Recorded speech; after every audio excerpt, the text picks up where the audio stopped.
Hello Pisces, Sun, Moon Rising, and Venus Signs. Kamusta kayo? Sana ba'y nasa mabuti kayong kalagayan? Welcome back po sa Star Tarot. Kung bago kayo dito, welcome din kayo. Thank you for your support. I truly appreciate it. God bless you all, Pisces. Tingnan natin ang mga mensahe ninyo for today. We have Two of Pentacles.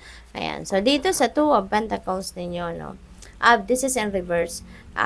Siguro merong mga imbalances na nangyayari sa buhay ninyo sa ngayon. Maaring meron kayong mga sitwasyon na baka feel na ninyo siguro yung pagod. No? Yun ang napipick up ko dyan.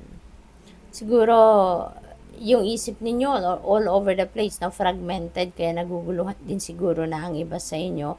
Or pwedeng magulo ang inyong paligid. Kaya, 'di ba, merong psychological effect yun eh. Kapag nakikita natin ang space na ginagalawan natin magulo, disorganized, yung isip natin apektado din eh. Nagiging disorganized din ang isip natin, no? Parang nagiging all over the place din yung isip natin. Kaya most likely may ganong ganap, no? Ang iba sa inyo rito, Pisces.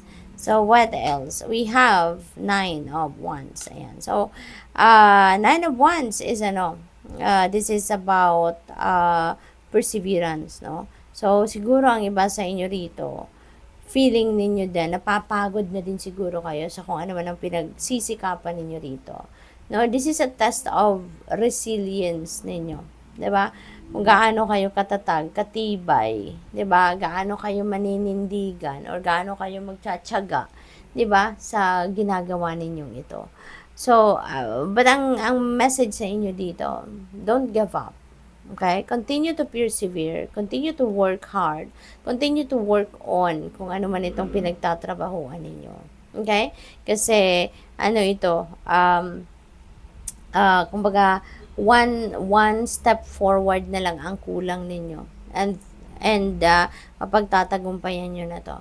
One step forward na lang ang kailangan ninyo at malapit nyo nang makamit. No? Kumbaga, within your reach na lang. Within reach na, kumbaga, yung ninyo, yung success. Kaya, wag kayong sumuko. Okay? Wag kayong sumuko. We have Hierophant, pero in reverse. Ayan. So, siguro, ang iba sa inyo rito, susubo kayo ng mga bagong paniniwala. You're going to use new methodologies, 'di ba? Sa mga ginagawa ninyo. Baka sa akala ninyo 'yun ang magiging effective, no, na gawin. Makakatulong sa inyo na maging maayos, mas progresibo kayo. So kaya maaaring susubukan ninyo ang ganun, no? You're going to use new ways, kumbaga new methods, no? Of doing things. We have justice. Ayan. So, mababalanse mo din ang lahat. No? Siguro, magiging effective yung mga bagong approach na gagawin ninyo or gagamitin ninyo towards whatever it is that you are doing. Baka magiging effective para sa sitwasyon ninyo, kaya mababalanse mo na din ang lahat. Magiging maayos na din ang lahat. Unti-unti, 'di ba? Things will be organized na. Things are going to be back in order. Kaya, maring makakatulong ito para sa'yo. No? As you are also gaining clarity of thought, no? Kung ano man yung naguguluhan kayo, kung ano man yung mga bagay na nalilito kayo, maaari ngayon, malilinawan na yan sa inyong isipan. So, which is good. At kung meron kayong mga ipinaglalaban, ano man ang mga pinaglalaban ninyo in and out of the court, no? Kung meron kayong pinaglalaban, rest assured, no, na mapagtatagumpayan ninyo yan. You will succeed, no? At ipapanalo ninyo. We have bully, Pisces, ang iba sa inyo rito, merong nambubuli sa'yo. Merong nagchichismis sa'yo, merong nagfe-fake news sa'yo, merong ipinapahiya ka, yung mga ganon ba? But, you know what? Sige lang, hayaan mo lang sila. 'Di ba? Hayaan mo lang sila. Let them. Kasi, hindi naman natutulog ang Diyos, hindi ba? God knows. No? God knows kung ano ang dapat mangyari sa kanila, dapat mangyari sa iyo, ano ang dapat na ma-experience mo, dapat ma-experience nila, God knows. Diba? Kaya let them. Okay? Let them. Kasi ang importante na ipagdasal mo din sila, no?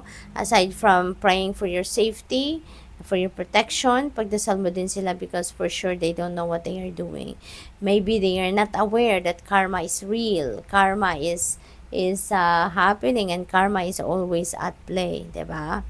So, what else? We have marionette. Ayan. So, ang iba siguro sa inyo talaga, no? Parang dinidiktahan kayo, no? Or probably, hanggang ngayon, baka talagang dinidiktahan kayo ng kung sino man. Maybe someone is,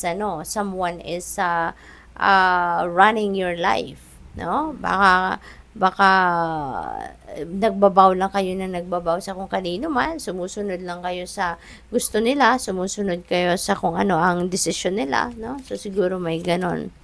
Introvert, no? Kaya siguro kayo mas pinipili ninyo na nakatutok na lang kayo sa cellphone ninyo, no, sa gadgets ninyo, kasi baka yun na lang kausap ninyo. At least dyan, 'di ba? Kayo yung mamimili ng papanoorin ninyo, titignan ninyo, 'di ba? Kasi nga baka sa ibang parte ng buhay ninyo, talagang merong nag-aano sa inyo, merong nagdidikta, merong nagpapatakbo ng buhay ninyo, 'di ba? And even your siguro mga decisions ninyo, baka hindi kayo din ang nagde-decision para sa sarili ninyo. So, pwedeng ganon ang ganap dito. Kaya medyo siguro nasa mahirap din kayo na sitwasyon, no? We have justice. Wow. Justice sa taas, justice sa baba. So, definitely, makukuha mo kung anong para sa'yo. Pwede rin dito, Pisces, na magkakaroon kayo ng kalayaan na from this. Diba? At dito. So, if this message resonates with you, no, yung dalawang ito, tignan ninyo, pansinin ninyo in the next few days, kasi baka merong pagbabagong mangyayari sa pagtrato sa inyo ng mga taong ito, no? Makukuha ninyo yung para sa iyo Makukuha mo kung ano yung deserve ninyo. Makukuha ninyo kung ano yung karapatan ninyo, no? So, good luck. Thank you for watching. Love and light. Namaste.